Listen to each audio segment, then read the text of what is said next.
Okay, and we're back. Episode 32 of the Lonely Stoner podcast. I'm Seth. And I'm Evan from the Lonely Stone Podcast. We're back, episode 32, as you do. Yeah, last episode was pretty much purely a UFC episode. We did get cut off by our lack of cognitive awareness to charge the microphones, though. Yeah, definitely. That episode was a bit shorter. Originally would have been a bit longer, but yeah, Yeah, mics. the mics. Yeah, They our fault, but what are you going to do? We're more prepared today Yeah, we are. to run as far as we want to, Yeah, and to end it on a proper note. no, definitely. It's been a while since we've had an episode like that still. Most of them we able, It's been getting cut off one way or another. yeah, well, yeah, that's true. But Yeah. yeah. But no, we're here, episode 32. Obviously, last episode, I think we talked a little bit about the Ilya Charles matchup, but that was mostly covered on episode 30. Yeah. We are now post that event, episode UFC 317. So, yeah, well, what are your thoughts on? We'll start with the main event because there were a couple other fights of interest, but we'll start with the main event. What were your thoughts? It was, almost everything you'd sort of expect it to be. Honestly, I didn't think it happened this quick. But what happened? No one could be surprised what happened with Superior landing that 2-3 combo that just put Charles out. It was really the two that put him out. The cross when he came, just over the top, through his guard, right on the chin, and that was it. And that was always. And when the fight was going to get finished, it was going to be finished like that because that's the sort of shot that Charles is going to be there to receive, right? Yeah, it was one of those cases where, from a theoretical point of view and how both fighters have fought in their recent fights, it was always going to be an early knockout for Ilia Topuria. Yeah. We talked about their styles before, how Charles goes in a straight line with no head movement. He's there to eat shots and give shots back and hopefully finish the fight. And Ilia Topuria's boxing, his speed and his power most importantly, because obviously some featherweights will go up and not retain power, but still be quick, and that will be good enough to win fights. But Ilia not only has the speed of a featherweight, but he has the power of an extremely powerful lightweight. Yeah. So you mix that up with, a guy like Charles who's going to go forward and meet Ilia Topuria in the middle, a guy who doesn't have the greatest range and reach for lightweight. So it was, not at all. When you look at it purely from the mathematical point of view, what's Lucas Tracy saying? Our beakers and test tubes. Bro. When you look at X's and O's. When you look at it from that point of view, it was always, that's not always how a fight goes, but we said, Charles is going to have to do something we've never seen him do before to be able to win this fight. Yeah. And he fought like Charles Oliveira. Exactly. I see people saying, like, oh, why did he go in stupidly like that? That's how he fights. That is really how he fights. That's how he fights. He's not done anything different. We knew he was going to put Ilya in some trouble maybe with them front kicks and the leg kicks. That's what we thought were his biggest opportunity, really, to prolong the fight on the feet. But he just went in, man, and he couldn't take those shots, and he was out cold. Yeah. Like we predicted. Yeah. I mean, I thought it was going to be like a second round where the first round would be a bit of patience, hurts him once or twice. Charles survives, second round, just gets mauled and finished. Yeah, that's what I was saying. I wasn't expecting it to happen that quickly. Because we haven't seen Charles go out like that. Ever. And we know, like, he can get hurt, but he has way more fight now than he did earlier in his career. Yes. So I didn't think he was just going to put him out cold with one shot like he did. Yeah. He one punch, forget the left hook. Yeah. That put him out cold. Yeah. He was out cold. I mean, this guy, even say what you want about his style and technique. Yeah. He has the power to put anybody's lights out at 155. Anybody at 155 can get put out. I mean, yeah, he's proved that. He's proved that now by stopping Charles Oliveira in the first round. He's proved if he can do that to Charles, he can do that to any lightweight. Yeah, any lightweight for sure. Yeah. And it was really a simple win for Topuria. Even in the grappling as well, he looked dominant. Yeah, Charles got in like double underhooks up against the cage, and he was trying to use his height and size to sort of impose his own pressure and try and get a takedown. He got reversed in the air for the takedown. Yeah. Ilya landed on top, passed his guard, got into a crucifix position, side control crucifix position, and then ended up back on the feet. Charles got out, and then he got brutally knocked out. Yeah. Brutal knockout. For real. I mean, really, Paddy came in the cage afterwards. I personally don't see that being his next fight. Well, didn't Dricker say that it's Gaethje v Paddy next? Yeah, not on 319 though. Not on his card. Oh, okay. Paddy's not fighting at lightweight in like 7 weeks. Hey, bro, man's 7 to 6 weeks. I think man's my height, weighs what I weigh, and he makes 155. G makes you think. Well, It's crazy. crazy. What I'm saying is, you know, especially if I wasn't getting drug tested as well. What I'm saying is, you know, no, it's quite mad when you think about it. I mean, I've been following some of his stuff. He gets into fight week in like the 170s. It's a thing. Like Paddy has probably got a similar player build outside of camp to like a Shogun, right? Deep it. They're about the same sort of height. I guess. That's mad. Yeah, with the weight cutting techniques and what people do these days, it's different. Back in the day fighters, you'd be having a fight in way lower weight classes than usual. Yeah. Imagine yeah, of course. Like Shogun if he decided to try and move down to welterweight or something. Yeah. And was just super cut. Yeah. Like, or like Loki would be a menace. That's what I'm saying, G. That's why you have to cut weight. Yeah. Cut lots of it. I mean, it's clear how much bigger Paddy is than these other lightweights. He's huge.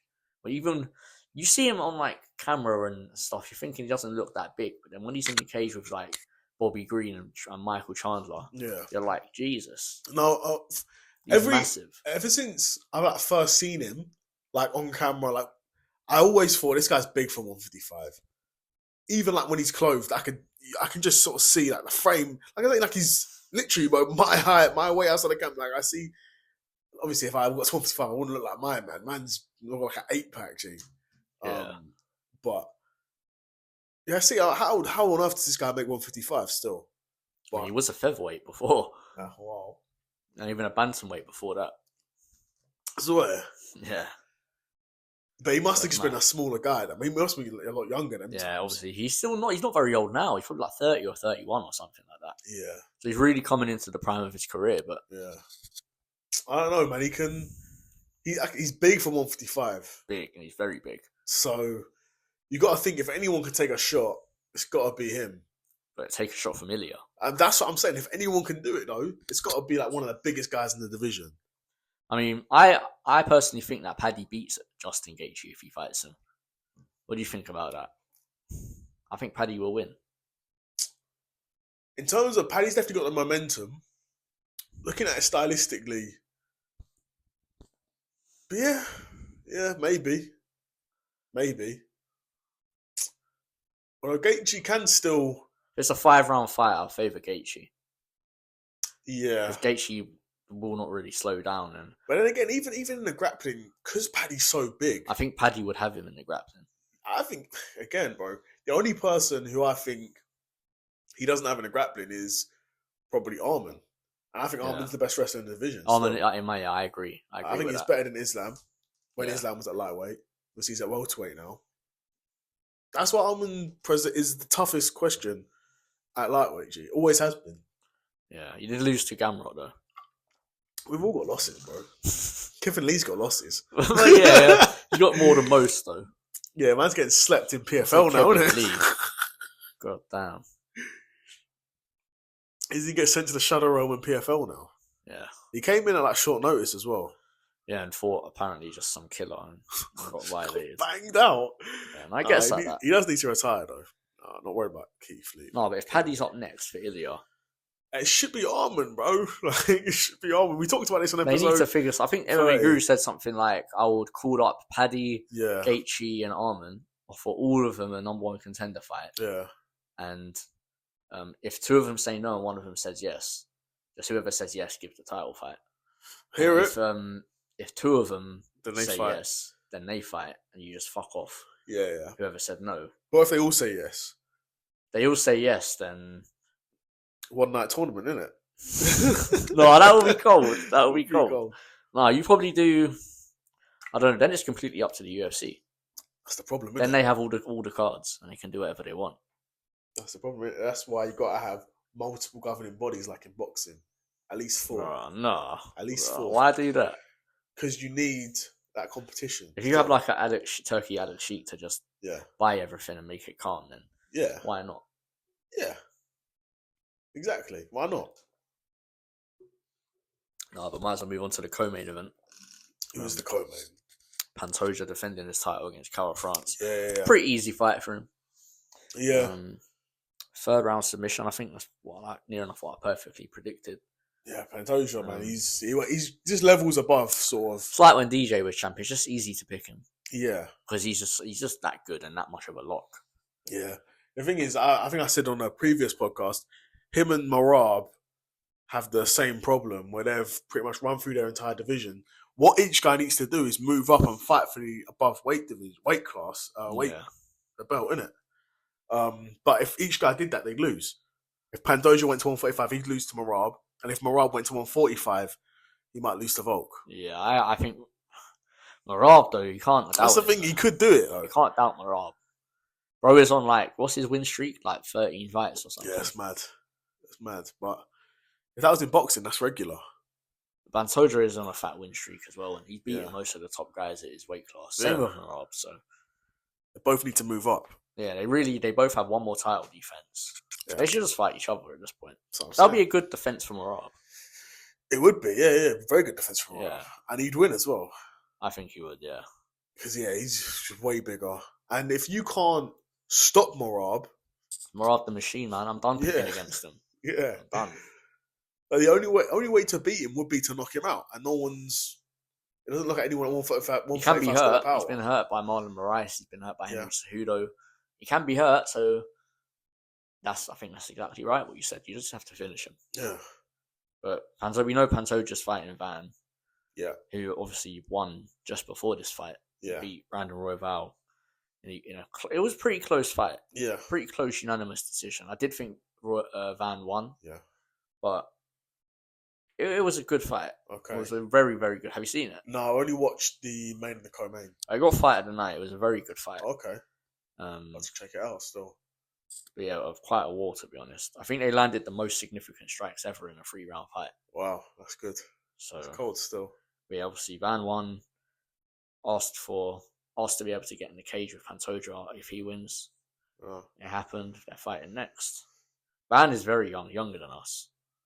Is he? How old is he then? 23. Mad. I think it's at a point where the UFC kind of needs Van to win this. Yeah, but he's not going to. Nah. Having win the belt, then flyweights rejuvenated again. Load of new contenders that haven't fought this guy for the belt before. Yeah. Just think, 3 weeks before he fought Royval, he fought a fight just to get ranked number 12. That's cold still, but that's... And then 3 weeks later, he's the number one contender. But did he have to do it short notice, though? Yeah, obviously. Because Cap pulled out. Yeah, but bro, if you're there, you're on a winning streak, you're near your weight, and the opportunity presents yourself, bro, turn up. Bro, you got to make most of these opportunities, G. For real. If they're saying to you, here's a title shot, here's the number one contender fight. You do it, you bro. Can't be saying no to that. You know what I mean? But there probably was man that did. Yeah. Because if he's ranked number 12, they'd probably asked other man before. Probably. And then man are turning it down. Yeah. And he's just fuck it. If I lose, it doesn't really matter. Exactly. And they're going to pay him. Yeah. And if he wins, it's the ultimate opportunity, really. You can't say no. And he won it, and look at him now. Because Royval, if he had won, they'd probably be saying, okay, another Royval title shot. Yeah. But because Van won, it's give him it. What about the Mexican guy that was champ before? Oh, Moreno. Yeah, what's he saying? I don't know what he's saying right now, actually. I don't know if he's booked or... I ain't heard his name in a while still.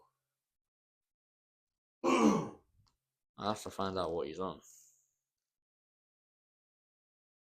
I know man's taking a while still.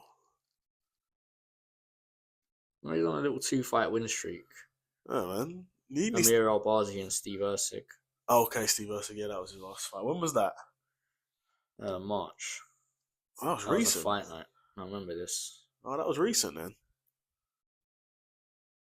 Yeah, after the event after UFC London. Okay, yeah, I thought so. Yeah, there wasn't really too many people on this card, just a bunch of Mexican guys. Oh, them ones. Yeah, bro, Brandon Moreno get a title shot, man. Yeah, 2-fight win streak. A 5-round decision. So, yeah, no, I got. Put him against... After Van, you could give him a title shot. Yeah. Yeah. It's one of them ones where like he's been champ, he's been in so many title fights. Yeah. Where it's like you said, they kind of just want fresh faces and they want it to be the same guys over and over again. Yeah. Yeah, because I'm surprised. Yeah, I'm surprised they didn't shout Brandon Moreno, but maybe they shouted him and he said no. Maybe. Does he have a fight booked? Apparently not. Yeah. So, yeah, maybe. Yeah. Maybe they asked him and he just said no, or maybe he couldn't make the weight. Yeah, possible. But yeah, Van took it, won it. You know, I didn't think he was going to win, personally. Yeah. I was picking Roy Val by decision. And it was a close fight, mind you. Yeah. But Van did land more damaging shots and he was closer to finishing the fight. Okay. Roy Val was.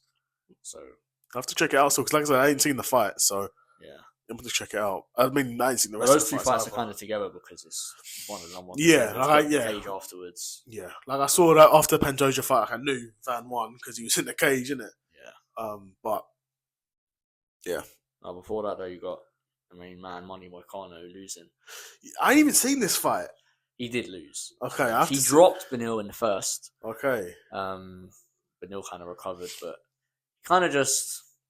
It was more of a striking fight, and bro, did I not say that was going to happen? And like Benil kind of just not even better than him, but just had more balls with the striking. Pretty much, it was more pressure and doing more. Bro, that is what I said was going to happen. I think because the grappling was going to cancel each other out, G. Even though they're different styles of grapplers, they both know that each other is dangerous. Yeah. From what I remember, the times that they did grapple, Benil was pretty much having him, bullying him about. See, bro. But he needs to go back down to 145 now, Manny Moicano, bro. At his age. Bro, at his best, Frank Edgar did go from lightweight to bantamweight. But he was already a small lightweight, though. Yeah, he was lightweight champion, though. Yeah, but it was back in... Bro, no, but that's still mad, though. But I was having this exact conversation with someone. We were talking about, like, comparing, like, previous generation fighters to this generation. His biggest rival was, like, Gray Maynard. And who did he beat for the belt? Like Sean Shirk, something like that, yeah. And then you're like, oh yeah, but Sean Shirk, bro. If a guy is known for being on roids, if that's all he's known for, then he's not that good. He wasn't good. He wasn't that era of lightweight shit. That's what I'm saying, isn't it? Because even I've been playing the 2007 WMMA stage, so even that time I'm deep in all these fighters. I'm like, wow, like Sean Shirk was the champion when I started it. Yeah. And it's just mad. But compare Frankie Edgar to actual lightweight greats like Islam, like Charles. No, doesn't hold a torch. He wouldn't last around with these men. Nah. They'd run through him differently. Yeah.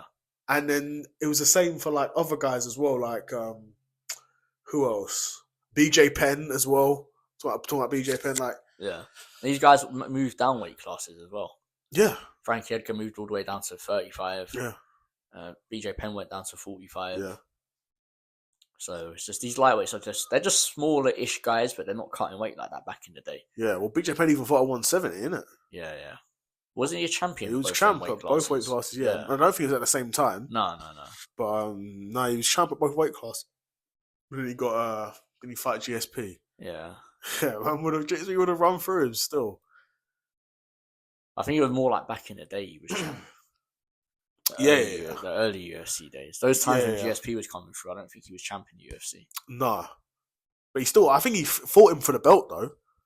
Yeah. As a title defense for GSP, yeah.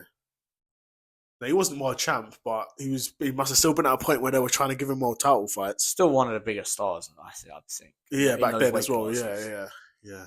BJ Penn, bloody. Who they really got in them back in the day in lightweight and welterweight? Who they really having? Sean Shirk, innit? Before they got the WEC guys. Did they even have a lightweight? Oh, they did have a lightweight division, actually. Yeah. But they didn't have featherweight and all that stuff. No. Because obviously they brought in Aldo as the featherweight champion. Yeah. They gave him the title before he'd even won a fight in the UFC. Yeah. So before they brought in the WEC, because even Donald Cerrone was in WEC, Carlos Condit was in WEC. Yeah, but Carlos Condit, he was even fighting at 170 them times, isn't it? I'm not sure. What was he fighting at? 170, I think. Yeah, 170. He's a welterweight, isn't he? Yeah. But even then, the UFC had a welterweight division. Yeah. No, so did WEC though. Yeah. Even in that lightweight, they had Pettis, Cerrone. People forget, man. Yeah. Benson Henderson as well, yeah. Facts. Forget, Benson Henderson. Yeah. Fighting with a toothpick in his mouth, that fucking nutcase, isn't it? Yeah. I couldn't think of anything more fucking scary, I'll be real. That's mad. If that goes down your throat. Or that pierces your cheek. Fuck that. Might be cooked. Fuck that. He's a nutcase for that one still. People forget, man, innit? No, he's lost a lot of fights still.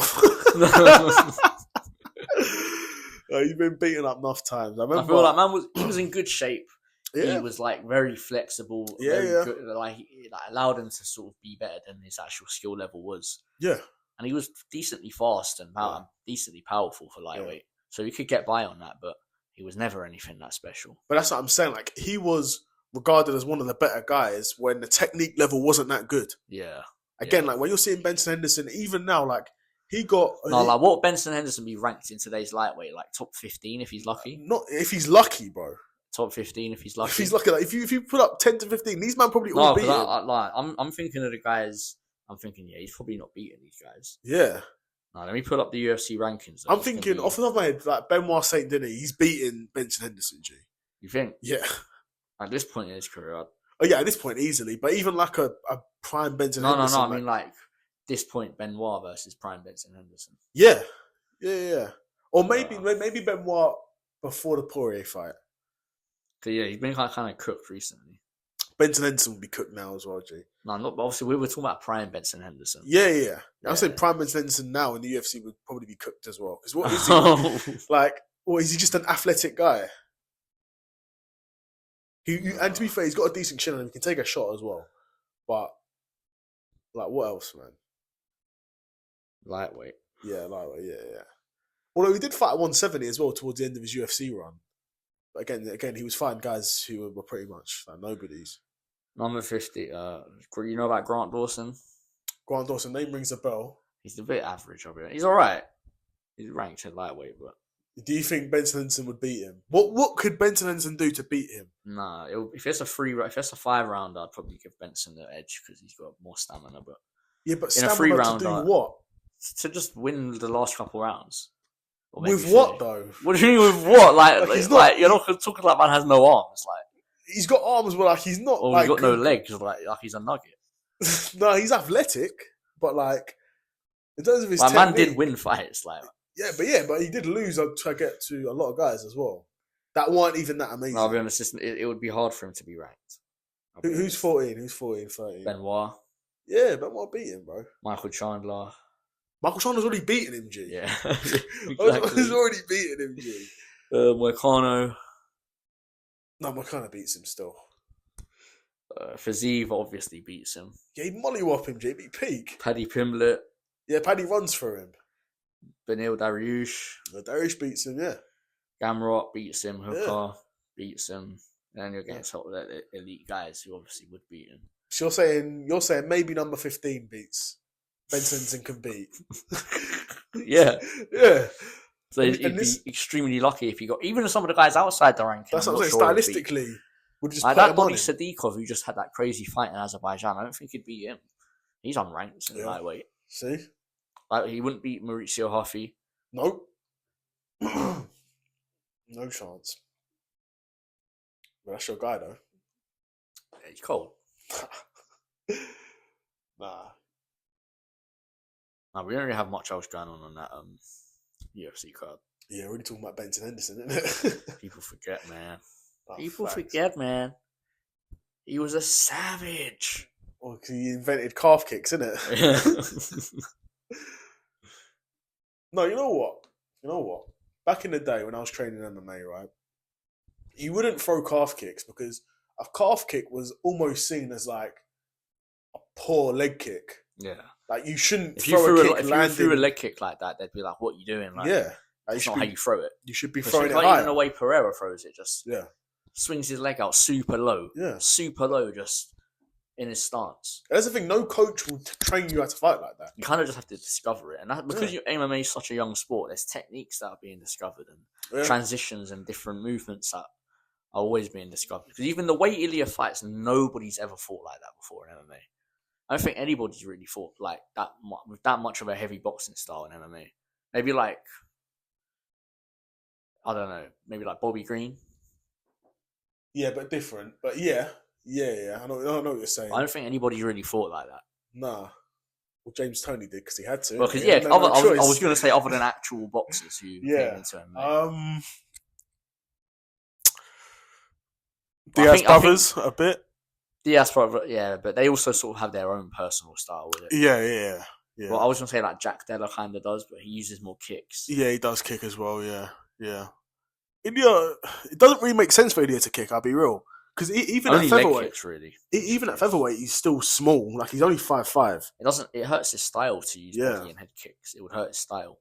Yeah, definitely. It would leave him way more open for shots as well. Throwing body and head kicks. Yeah, it doesn't need to be there for. Yeah.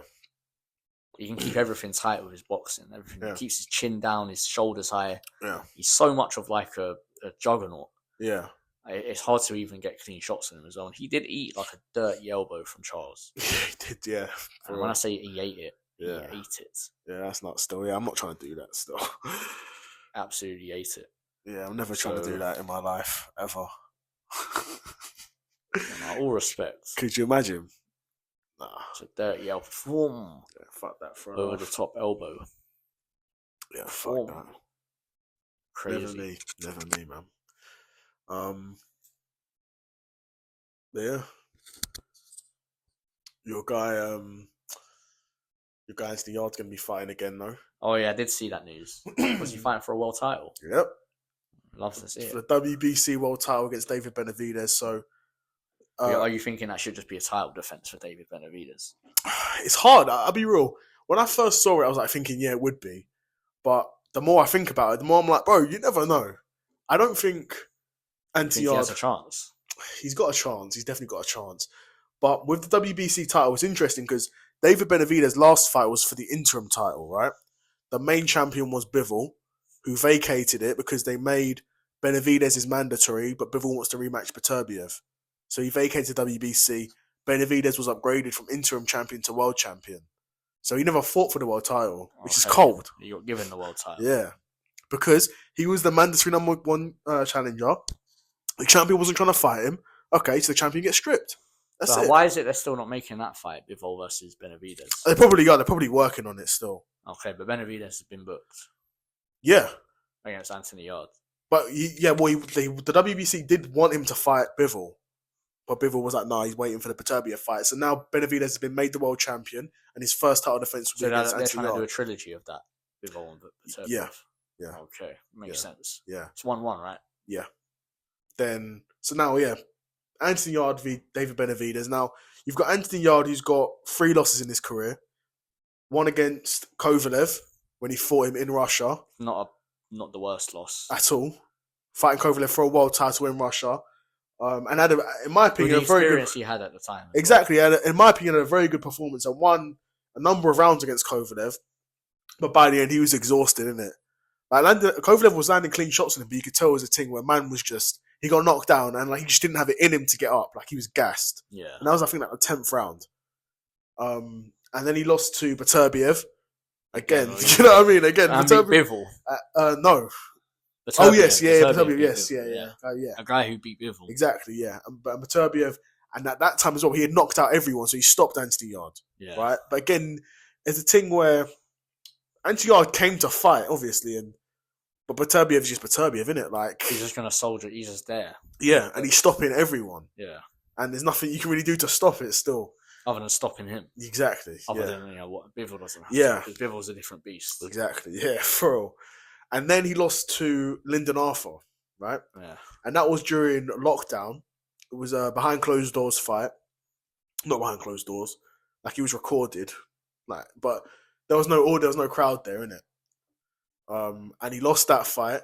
And he was saying that he had bare stuff going on in his personal life. He shouldn't have even had that fight. So then he rematched Lyndon Arthur twice and beat him twice. Right. He kind of proved his point. Exactly, yeah, for real. Was that a decision loss to Lyndon Arthur? Yes, and it was close. I think Lyndon Arthur did win, but it was close.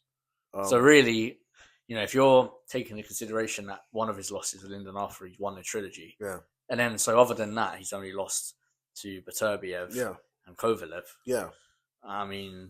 Exactly. It's not bad. No. Like, has a very good record. But the thing is, then you look at his wins, and the best wins of his career is Lyndon Arthur twice. Yeah, so it's like kind of the level between the guys he's fought and lost to and the guys he's fought and won is quite a gap. Yeah. And in my opinion, you're looking at the guys who he's lost to, mainly being Beterbiev and Kovalev. Yeah. Is David Benavidez on their level? Probably. Maybe. The thing is, we don't know. We need him to fight those guys. Though. Exactly. That's the thing. We need him to fight the Beterbievs and the Bivels. And obviously, he's now at light heavyweight. Whereas he spent all of his career a big super middleweight. He's not a big light heavyweight.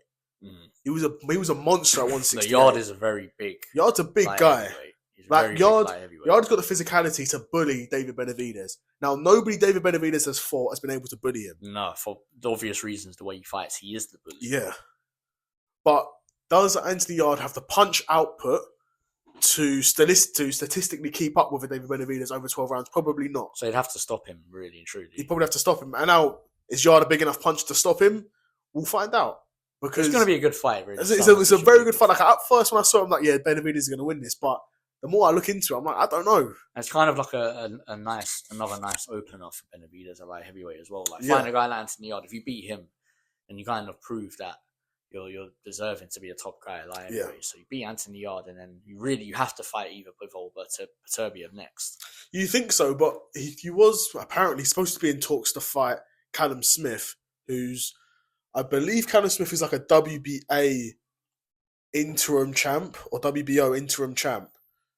So they wanted to do a fight between Benavidez and Callum Smith to see, like, I don't even know what would happen there. Like, you don't unify interim championships, I don't think. You just have one guy with multiple interim championships. Like, is that even a thing? Yeah, I don't know what they're planning on doing, but that fight would be like a title eliminator. Whoever wins this is next in line to fight Bivol or Beterbiev. So, but Benavidez is champion at light heavyweight. He is now. WBC, so that trilogy fight between Bivol and Beterbiev, that's not going to be undisputed. No. Okay. No, it won't be. It makes sense why they still want to do that, I suppose. Yeah, because again, it doesn't have to be for undisputed for that belt fight to be a big fight. Yeah, the last two fights were already big fights. They were, yeah. But apparently, I was seeing that the second fight, like, underperformed slightly in terms of, like, pay-per-view sales. Yeah. Because I think because they're two Russians, they're not going to sell the fight the same way like an American and a Russian or like two Americans. I think it's also because like a lot of people that would buy pay-per-views, I felt like were quite unified in who won the first fight. Like, a lot of them were probably quite thinking that it wasn't as close as other people thought it was.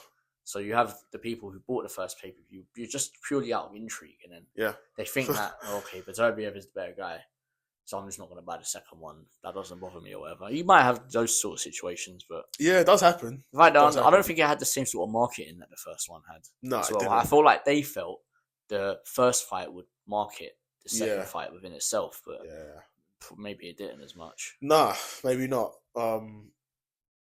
Yeah, but hopefully that fight gets made, because then once that fight happens, then I guess the lightweight division can kind of carry on. I'll be real. Beterbiev's getting old, bro. Beterbiev's like 40. So, I'll be real, win or lose, but the thing is, he's not a 40-year-old that's like... He's not rubbed. No. He's still top of the weight class. Do you know what I mean? It's like, he could carry on fighting. But should he? That's the thing, but should he? Like, should he just call this trilogy it for his career? Win or lose. Win or lose. Just call it. You met one of the greatest ever of that weight class. Yeah. You either won a trilogy or lost a trilogy. Just retire and call it a day. It's boxing, bro. That wouldn't surprise me with these sort of Russians and Kazakhs and these guys who have had bare amateur fights. Yeah. And then they sort of come into it. They already are older, experienced guys, even though they don't have the most professional fights. That's the thing, yeah. They're already late in their career and have a lot of fights. Even then, but Beterbiev, he fights out of Canada, innit? Yeah, that's mad. It's a big joke. I think he moved there still. Or, I think that's what happened, because obviously he was a amateur in Russia, then left Russia to turn pro, and then moved to Canada and trains out of there. He was probably like in his 30s when he turned pro, innit? Yeah, probably. I don't know. Yeah. Nice. Yeah. No, he's got a decent amount of fights, though, to be fair. He got like 40-odd fights. Yeah. Again, he's one of these guys that's probably just been like, on the underground for time. And again, like, people didn't start hearing his name until he was probably like 36, 37, 38. And now he's getting serious paydays. He's like, well, I'm not going to retire now. You know, like if he doesn't want to, if one of them was, if he doesn't want to retire, then he shouldn't. Yeah, but if he's thinking about retirement, then he should. Yeah, because he's a few years younger than Kovalev, because Kovalev just retired a few months ago. And that was earlier this year. Sure guy, innit? Yeah, facts. The commentators were very disrespectful to him on commentary though. Why? Who's he lost to? Lost to Andre Ward.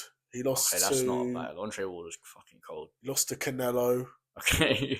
And he lost to some other guy as well. So I never heard of him still. Some bum, I can't lie. Oh. So that one kind of soured it up. Yeah, facts, it does still. But the other two losses though, they're not bad losses. Yeah, I think didn't Andre Ward retire undefeated? Yeah, facts, bro. Who does that? I was cold. Yeah, two weight world champion, undefeated. Yeah, man was world champion at super middleweight and at light heavyweight, and done it all. He had his entire career with like a shoulder injury as well. That's mad. When he just said, "Yeah, this is it." Like, I'm just calling it. Wasn't he only like 35-0 as well, or something like that? But something like that. Yeah, must have been quite young when he called it a day as well. Well, he definitely wasn't old. He definitely wasn't. Well, yeah. He probably would have been like mid-30s, probably mid to late 30s, maybe. That is a good age to retire, though. Like, still having all your faculties. Yeah. Not, he's 41. He's 41 now. Yeah, exactly. Yeah. He retired probably like 10 years ago. 32. He had his last fight in 2017. Okay. Having your last fight be a win against TKO win versus Kovalev as well. That's serious. That was his second win against him. Second win against still. First fight was close still. Okay, you've got people mumbling, rematch, finishes him. And again, at the time, at light heavyweight, it was just them two, innit? Did he retire right after the fight as well? I think he did, yeah. Right, that's cold still. Yeah. That is cold.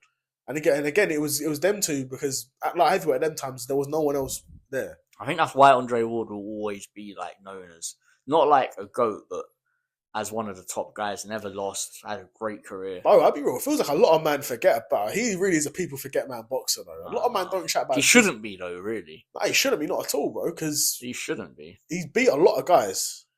Yeah.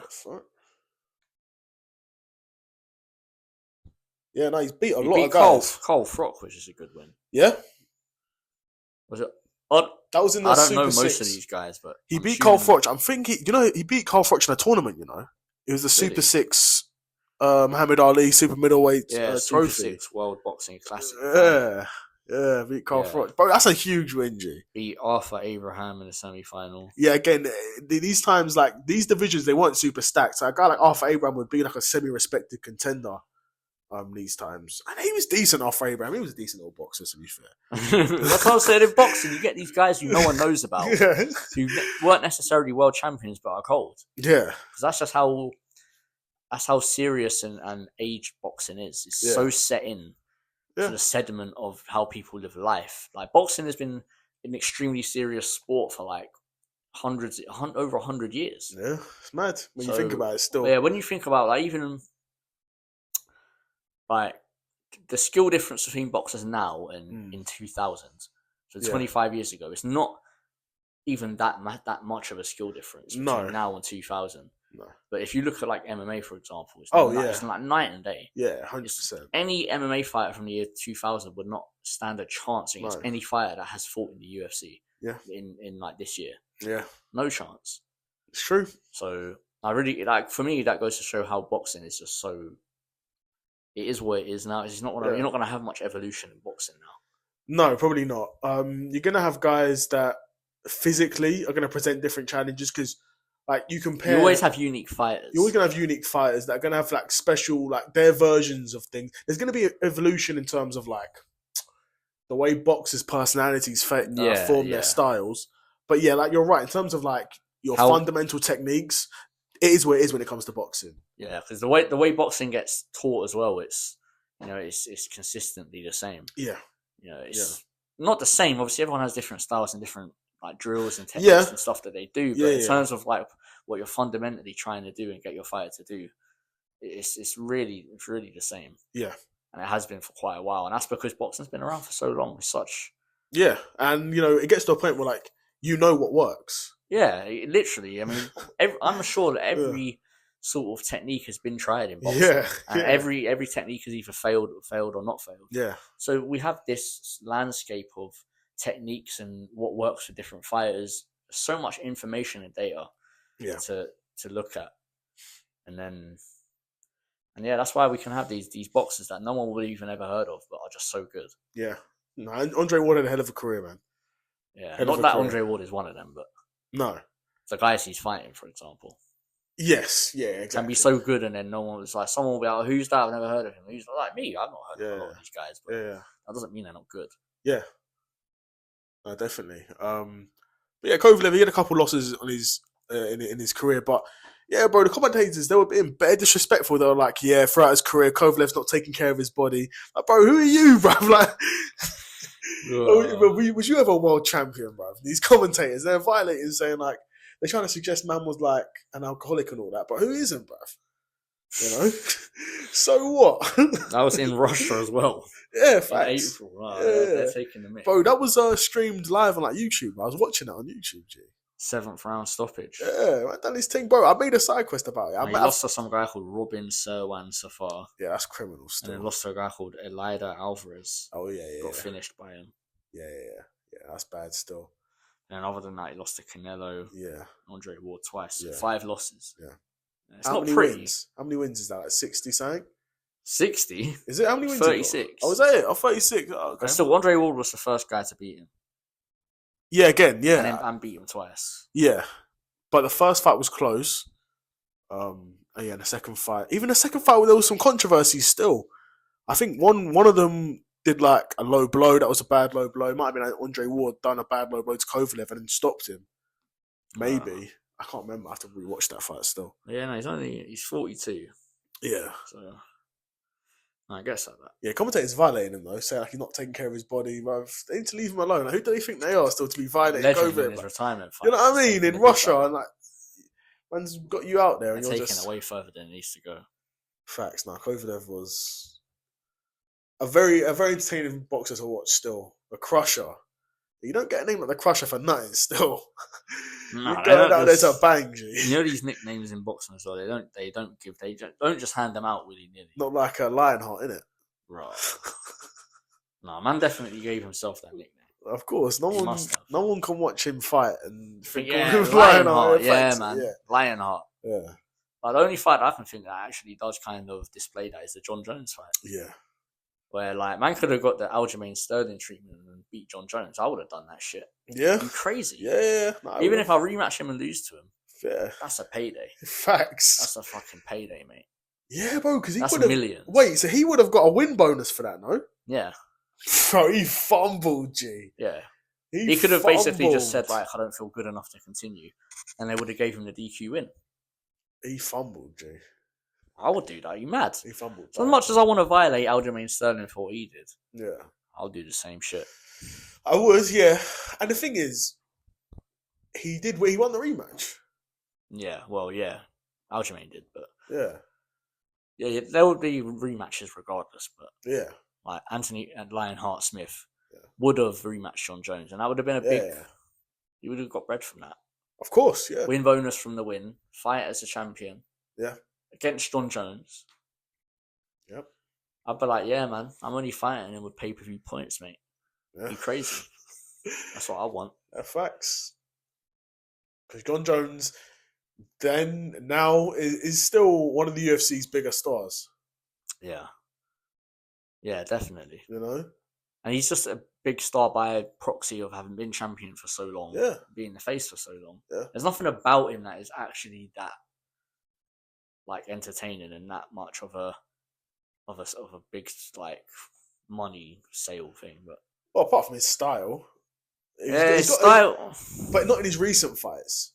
When he was running through the shit guys, when he's running through like Shogun, 10 years ago, like 10 years ago, when he's running through Shogun, or even like 15 years Rampage, ago. Rashad, Lyoto, all these man. When he was actually active, like you watch because of his style, innit? Obviously, by the time he's going the distance with Thiago Santos. Going the distance Anthony with Smith, at OSP. You're not watching for his style at that losing point. To Dominic Reyes. You know what I mean? That's his real legacy, but still. But we'll always know, though. Yeah. We won't forget. No, facts. Yeah. We won't forget the 5 parts of the John Jones' gay saga. No, you need to do a side quest like that. No, I don't care that much about the guy. No, it's pretty wild. I really don't care that much. But well, what would you do on about? What about someone being gay? Well, we had a former associate. You could do the cyclist on it. I just wouldn't be able to get that F word out of my mouth. Oh man. Oh man, what a guy, man. I do not think about that guy unless he's brought up. Never. No, but I think about him every now and again still. No, I wonder what my man's doing, G, because... Getting bummed? Yeah, no, hopefully not too much of that, but he's just a weird guy that I'd be curious to see what he's doing in life. No, he's one of like those goth black guys, isn't it? Just... Is he? I don't know. I hope that's what he seems like. Like if man's hairline is mega cooked. Oh yeah, I saw that. Yeah, that's diabolical. The one was looking like in his 50s. Yeah, he's in his mid-20s, looking 50. Yeah, he needs to go Turkey ASAP. No, he's not got breath for that. No, definitely not. You never know though. If he's out here getting bummed for money, yeah, I mean, could afford that. I mean, I don't know how much those guys pay. I mean, probably get paid a decent amount still, because there's probably guys that are willing to pay good money to like keep it hidden. Yeah, but at the same time, like if he can't convince people he's as young as he actually is, then that might be harder. It depends on his clientele, innit?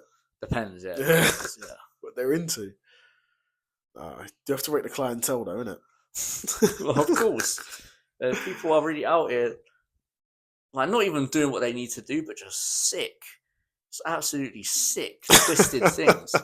Like, why would you want? Got to, man. Not even like you're doing a thing to a person. This person's doing a thing to you.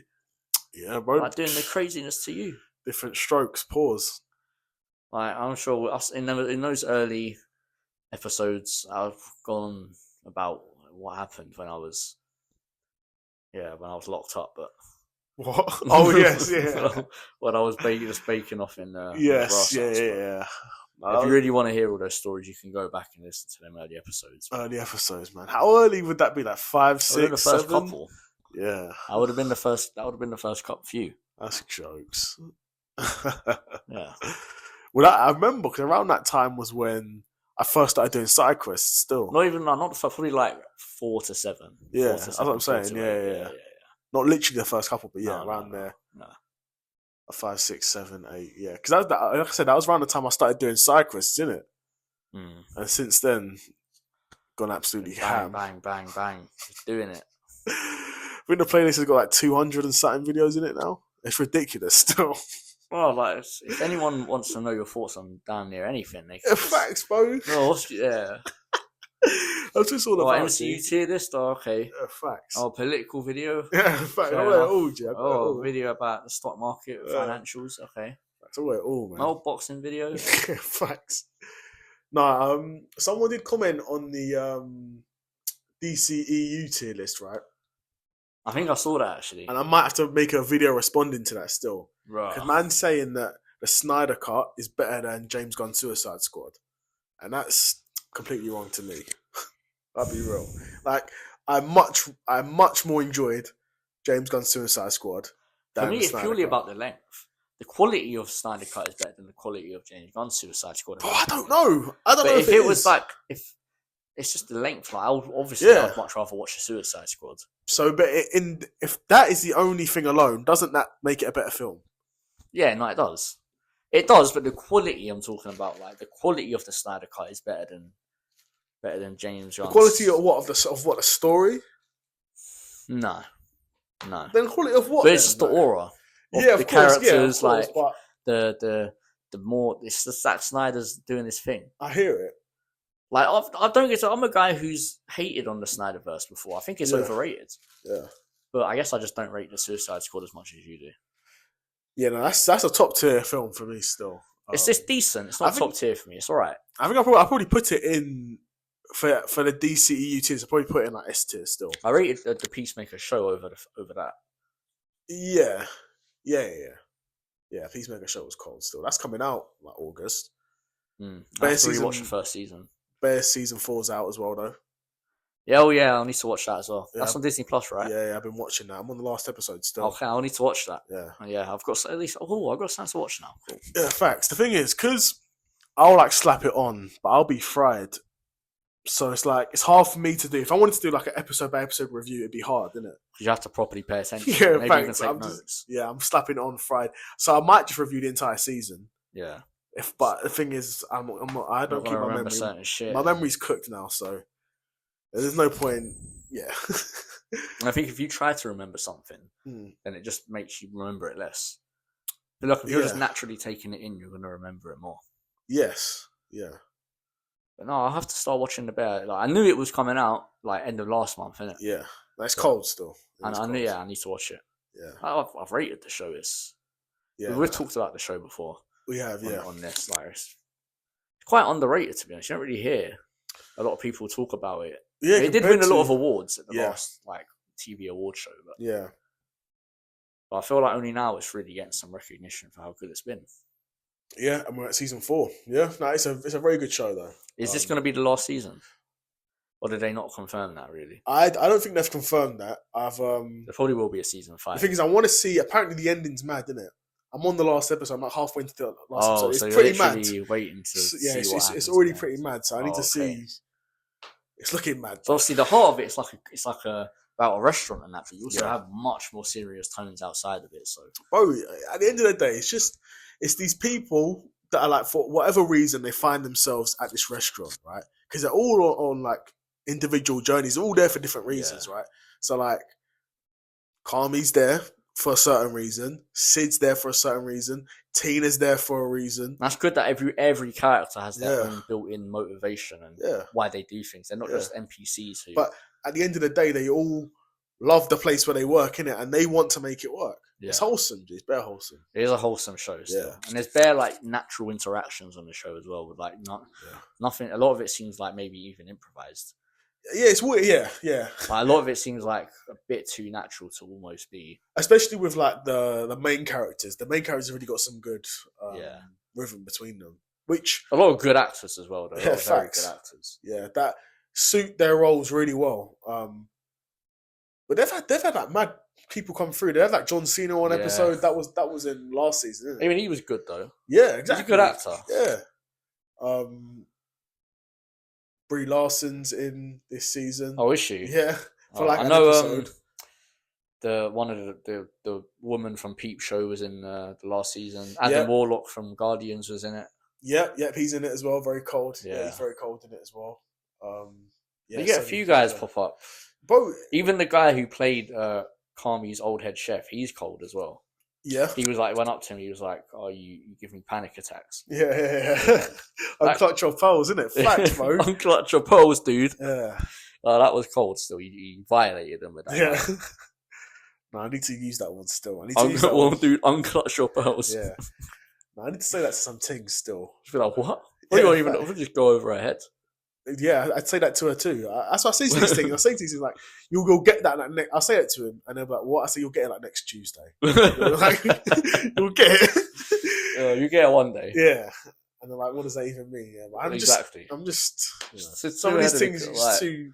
We're cursed with knowledge. Yeah, facts. What Thanos says to Iron Man. Yeah, facts. Also cursed with knowledge, like me. What was it I said? I'm the only one that knows that. Yeah, exactly. Like, you don't know that I'm the only one who knows that. Facts. You couldn't live with your fate, and where'd that bring you? Yeah, facts back to me. Yeah, well, I need to start quoting Thanos to these things, bro. As time goes on, Thanos just becomes more relatable. Of course, man. Of course. I'm like, yeah, man. They should have not brought them people back. For real. No, imagine. Well, the thing is, like, the feeling you probably felt when you get blipped is like how we feel like daily when we're rassing it. Like, you just disappear in it. You just sink into the air. Yeah, facts. You just fade away. And then, like, a couple hours later, you reappear, like, the highs faded off, and like you're okay to continue in it. And you're just back in it, back from the blip. Back, teleported, time traveled. Yeah, for real. Because the way I'll be playing WMMA, I'll Ross one. Yeah. I'll just play it for like 4 hours in a row and just don't even realise how much time has gone by. Start streaming, innit? Just my WMMA save where I've got Ben Rothwell as my heavyweight champion. The thing is, if you stream that, you'd probably end up talking about better other stuff as well. Yeah, probably. Because if you was on like a save like that, right? I'm gonna hold it up for a sec. Yeah. I'm thinking like if you're on like a save like that, for a while, and you're seeing all these legendary names, and like you said, Ben Rothwell, right? You see him, he's your world champion. Then you could be like, rah, let's look at Ben Rothwell's career. Like, was it that bad? And you look at it like, no, it was that bad still. But you're looking at these things. Like even Lyoto Machida, he had him win some fights. So you look back on his career, you could talk about that on stream, innit? It'd be cold. Yeah, no, it definitely brings back some of these older fighters that definitely you forget. Like, people forget, man, fighters. Yeah, makes you sort of deep their careers and why they're actually that good in the first place. But yeah, it's true. Weird on WMMA because things just happen sometimes. Yeah. They just happen. Yeah. Like Fedor can defend his title 7 times against the best guys in the heavyweight division. He already beat Ben Rothwell on my save. Yeah. You got Overeem. Overeem lost to Butterbean, bro. Oh, I told you, innit? Overeem lost to fucking Butterbean in his first fight for me. Oh yeah, you did say that still. He is like 3rd ranked now. Okay. And near enough number 1 contender, but he lost to Butterbean, bro. That's jokes. No, you always had a crackable chin though, Overeem. Right? Yeah, you could always get to him. Bro, Butterbean can bang. I mean, there's no way a guy like Butterbean should be beating him, but Butterbean's got a punch. If you've got anything, he's got a punch. No, but as long as Overeem don't get cracked, he's good. Yeah. As long as you don't get cracked, he's good to go. Yeah, for real. Decent level. Well, it was a very high level kickboxer back in the day. Still, he was a light heavyweight for a while. Yeah, Friday was a light heavyweight, and he already had a lot of fights by the time he even moved up to heavyweight. Yeah, he's very young when he started fighting. And you add in those kickboxing fights as well. I probably had a lot of miles on the clock still. Yeah, no wonder his chin was cooked by Loki by the time in the 2010s and that man. Yeah, and then he fought Stipe. He clearly felt the tap. Yeah. Or was that probably like 2016 or something? Something like that, probably, yeah. Clearly felt it, innit? Yeah. He got his shit rocked. Joe Rogan just shoving a mic in a guy's face after he gets knocked out. That's a joke still. No, you see them memes, like you just get knocked out and it's got Joe Rogan. No, that's jokes. That was a legendary moment. I had him in the guillotine, and I clearly felt a tap.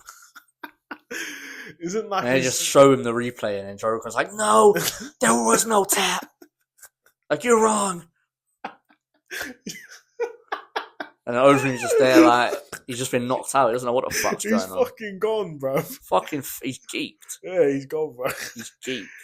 Oh man. I mean, you know what I re-saw the other day when Kevin Holland knocked out Jacare off his back. That was a fucking nasty knockout. I remember when that happened, but looking back on it, that was fucking back brutal. Across the face, like back into he the left. He just went like he back fisted him, and then also threw a nasty right hook off his back, and then Jacare just sort of went back like that.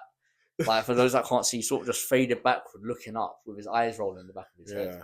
Like his legs were under him, so he was like posting himself up. Yeah, and then Holland just got on top, bang, bang, bang. Yeah, just brutalized him. No, Kevin Holland's the guy, bro. Guys got to stop sleeping on him. No, if he cared a little bit less about making money and cared a lot more about improving his skills and putting together a win streak. Yeah, but he would have been close to a title fight by now. Yeah, definitely. But man takes any fight offered to him. Yeah, just trying to increase his contract, make money.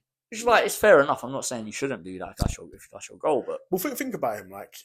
Per fight, he makes the same amount as Usman. Yeah, if he wins, I think. Yeah, he makes what Usman makes. To be fair, I think he's probably had more UFC fights than Usman. Right, and Usman, he's had more UFC fights than John Jones. And he's nowhere near as talented as those guys. No. But that goes to show, I mean, if Kevin Holland was making 400 racks per fight instead of 250, 300, he'd probably fight a little bit less often.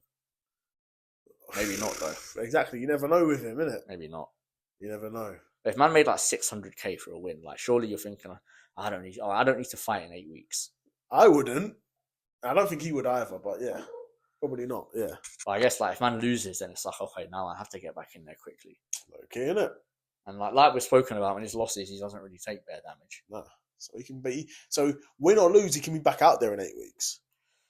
if it's about making money, then he said it's about making money. So fair enough. Like, I'm not. Yeah, that's fair. Like, he's very talented, though. Well, like TJ was saying, he's saying that because he never will win a world championship. But I think if man did have if you put whose mentality, if you put Islam's mentality into Kevin Holland, he's a world champion. Yeah. He'll be a world champion at 170. Yeah, he's got the skill set to do it still. I don't agree with TJ that he could never be a world champion under the perfect circumstance. No, I don't think he's saying that. But he's saying as long as Kevin Holland's moving the way he is. Yeah. No, he wouldn't even get close to that. Yeah, and that's what TJ's saying. Yeah. Yeah, no. Then TJ is right. Yeah. I haven't seen the clip personally, but yeah, if that's what he's saying, then of course. Yeah.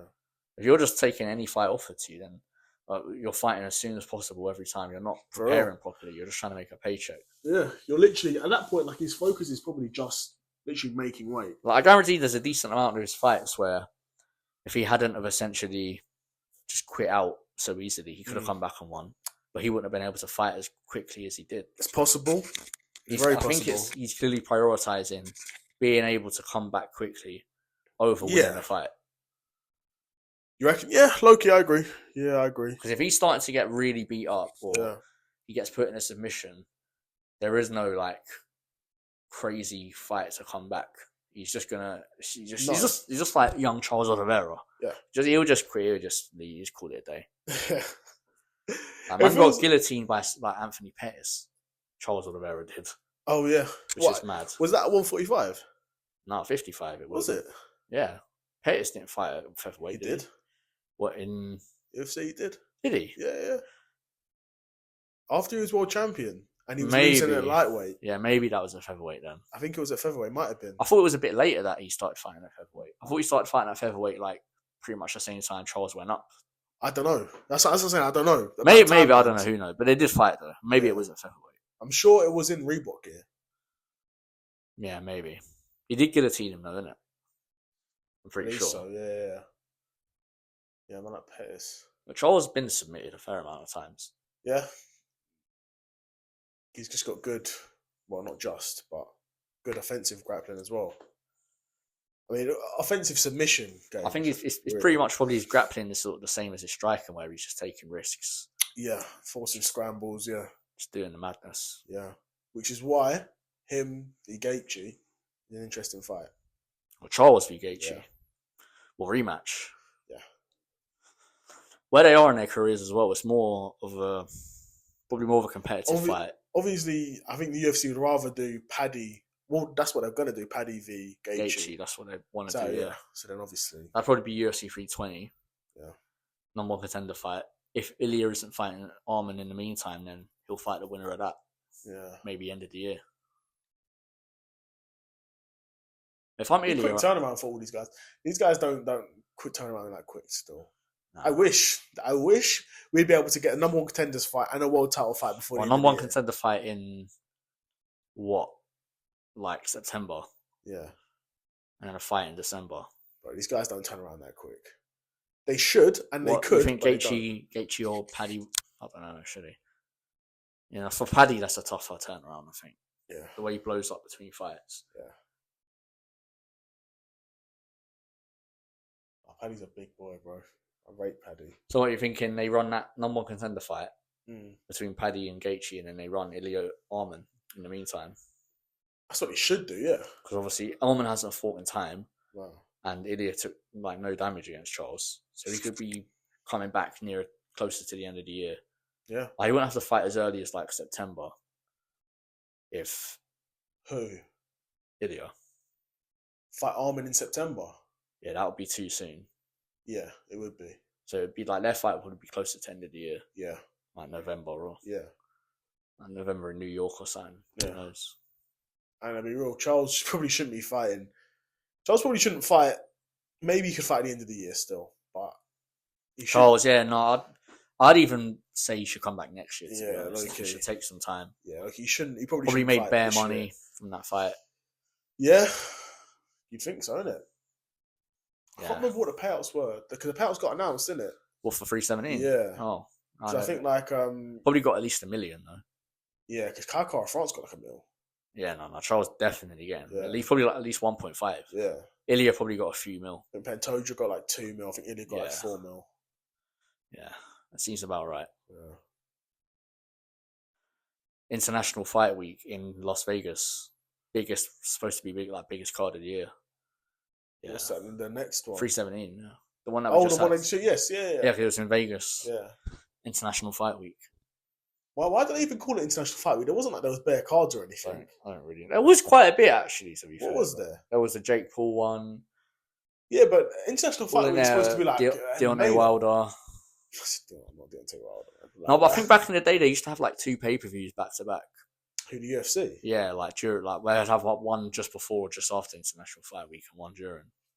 Yeah, they should be doing that. Or they should be having the UFC. But no, the ranked fighters don't fight nearly as often as they did back then, though. So it's harder to get bigger fights. Yeah, it is. So what's the point of having 2 pay-per-views if it's just going to be pure shit? Yeah, but that's why you have to have good pay-per-views. Yeah, but like I just said, the ranked fighters don't fight nearly as often as they used to. Yeah, they need to get them to fight still. That's the problem. You have to get them to fight, man. But also, apparently, there's guys that are looking for fights and the UFC just aren't offering them. So there's that too as well, yeah. So in that case, I don't even know what you do. Just start saying fuck Dana White on the internet, innit, until you get sacked. Then go PFL, innit? Where they'll pay you even less and offer you fights even less. Yeah, I wouldn't want to go PFL. And then you leave PFL, go to ONE. The same thing happens there as well. Yeah. And then what? They offered you too much money, so they don't want to give you fights. Yeah. And then where else can you go? Like Rising. To be fair. KSW and Cage Warriors.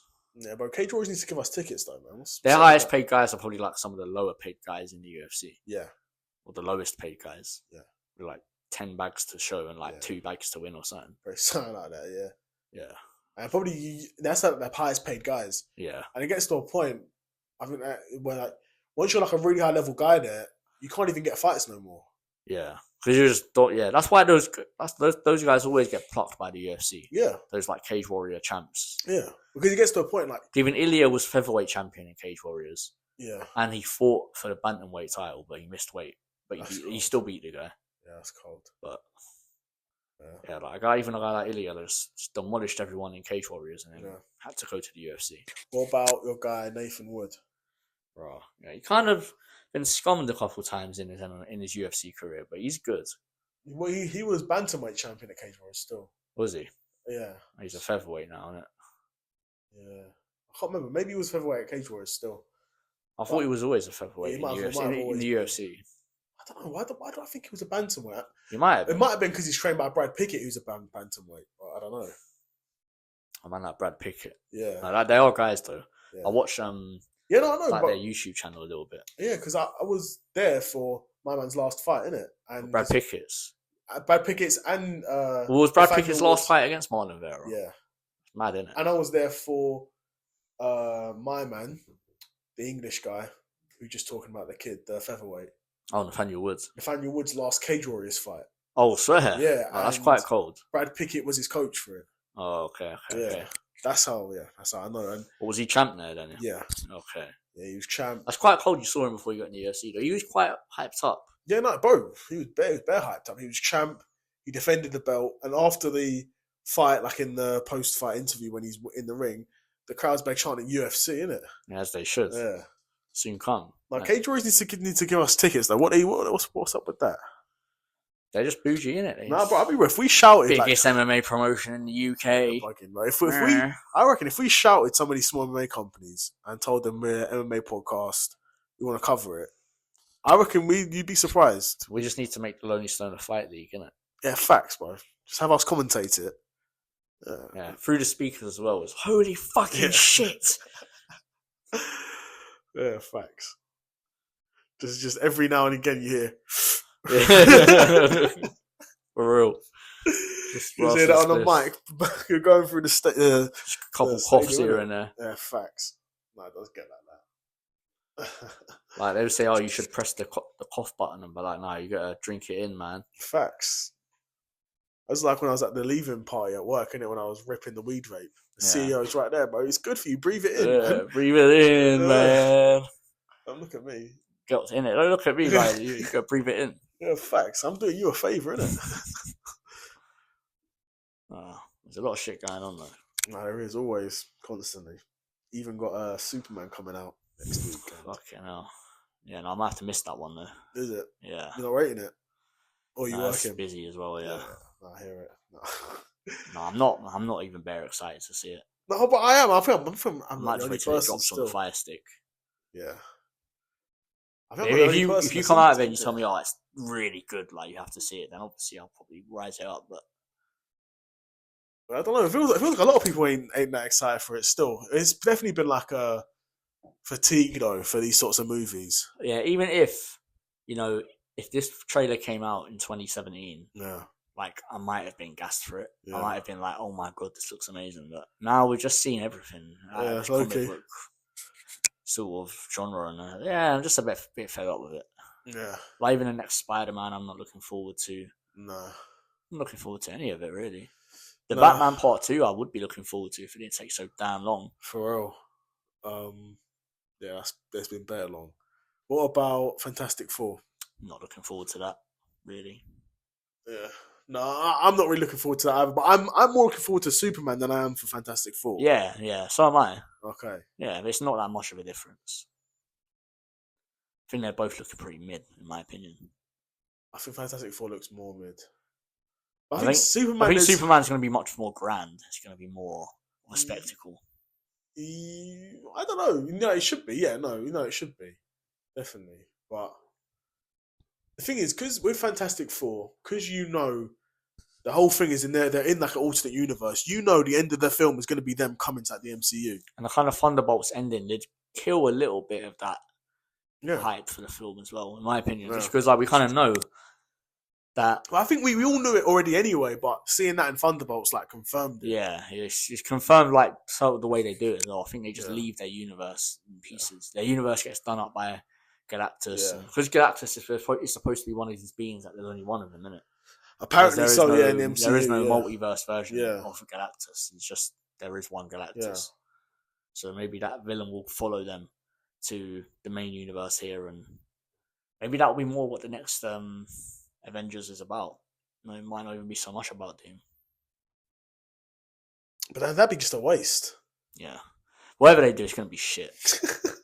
Well, whatever way they do it's going to be bad. Yeah, because it feels like you're bringing back Robert Downey Jr. If you're bringing him back just for him to be like the backup villain to Galactus, or like the B tier villain to Galactus, then it's just a waste of bringing him back to do anything though is just not. It is not worth it in a waste. No, it is facts. I completely agree. You may as well just bring back the original Doctor Doom, innit? Yeah, my man. Any Ukrainian guy or whatever. He was like American. Well, I think he was like Australian, but doing an American accent. I think he's like an Australian actor. Yeah, whoever that guy is. Yeah, facts. What was his name? Yeah, no, I'm never going to remember. I'm not even going to try. Not well. I think bringing back Robert Downey Jr. is just purely a spectacle thing. It's purely a get butts in seats. Always, man. And it's purely a desperation move. And I don't like when they sort of do that. It's just you're dying for attention, whether it's good or bad. Begging for it, dying for it. Facts, of course, but that's all they can do because they know they're not going to get you in off the back of them actually making a good movie. Yeah, that's because they've lost all their good faith with the fans because they don't have no more good faith with the fans to get butts in seats just purely off the Marvel name. Yeah. Now they have to do something else, which get Robert Downey Jr. back and probably pay him tens of millions for this film. Yep, and he'll take the paycheck because who wouldn't? Why shouldn't he as well? Yeah. Can't blame him. Marvel killed off my character. Said, "Yeah, we want to bring you back to play this legendary villain, and we'll pay you all this money, and you probably won't even have to work that hard." No, why not? Yeah, why not, man? Not like I'm some young actor and facts. Or maybe I've done a couple crazy films and I've got bare money and I don't need it to hurt my career. Like, why should Robert Downey Jr. care? At this point, won an Oscar a couple years ago. Yeah, man. Nice facts. I agree. Done its thing. But who's going on this episode's thumbnail then? Ilya, Anthony Yarde, Kovalev. Maybe Ilya, Anthony Yarde. Benson Henderson. Oh, the original people forget, man. Facts. No, yeah, could be either of them. Ilya, Anthony Yarde. Benson Henderson, Jesus. No, the thumbnails are jokes though. Yeah, because you just see these assortment. Yeah. I mean, they'll kind of make sense in this one. They do, yeah. In this one they do still, but yeah. Should we wrap it up? How long are we going for? An hour and 15. Yeah, that's not bad. Yeah, nice little UFC 317 retrospective. Yeah. A bit of boxing. Bit of boxing as well, and talks about some old school UFC, talks about the bear bit, some upcoming movies, Superman, Four Stick. No, not that Fantastic Four. Four Stick, you know. Cold film. No, it wasn't cold still. I didn't even finish it when I tried watching it. Bro, I saw it in cinema. The only time I saw it was when it was in cinema, and I can't remember a single thing that happened in the film still. Well, I couldn't tell you anything. Apart from the ending. Such a bland film. Apart from the ending when he's like, wait, say that again. Yeah. I think it's just like the most... just a meme now, isn't it? Yeah, facts. It's the cheesiest it's just such a bland film. Yeah. Like, there is nothing to remember. No. Couldn't tell you a single thing. Apart from Human Torch being a nigger. Fuck it. You have to put it that way. Well, what else? I'm not sure Wallace would be very happy about that. He's dead, isn't it? He turned back. He got smoked by his own friends, isn't it? You got to be gunned down by your own friends. By Bodie and Poop. Just for being a drug addict. Facts. Not only do you get addicted to drugs and you're in the hardest part of your life you've ever been through, but you have your own friends gun you down. It was you're minding your own business as well. You're just doing crack in your little crack den. Man just comes up to you and just starts blamming you down. Crying as well. Man tried to pack him, couldn't. Yeah. And then the other Black Don, took the gun and just bang, bang, bang. Poot, innit? Yeah, Poot. Did he end up working at like Foot Locker? Yeah, he ended up getting out of the game. He had a prison sentence and got out. Yeah, and I was working at Foot Locker, you know. Fair enough.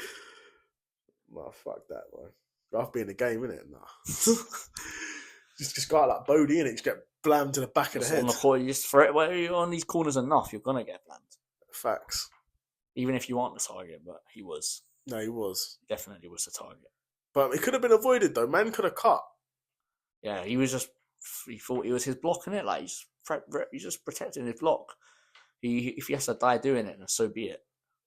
That was his mentality. Well, he's died now, innit? That's like these guys in hard sparring, innit? They're just what are you doing that for, innit? Facts. Like, why? Who's that benefit? That's why you need to come sparring, man. So me and you can spar. I don't have to worry about these other guys doing hard sparring. But yeah, episode 32 is that? Yeah, wrap that one up. The Lonely Stoner podcast. I've been Seth. I've been Evan. You know what it is. We're out. Cool. Sweet.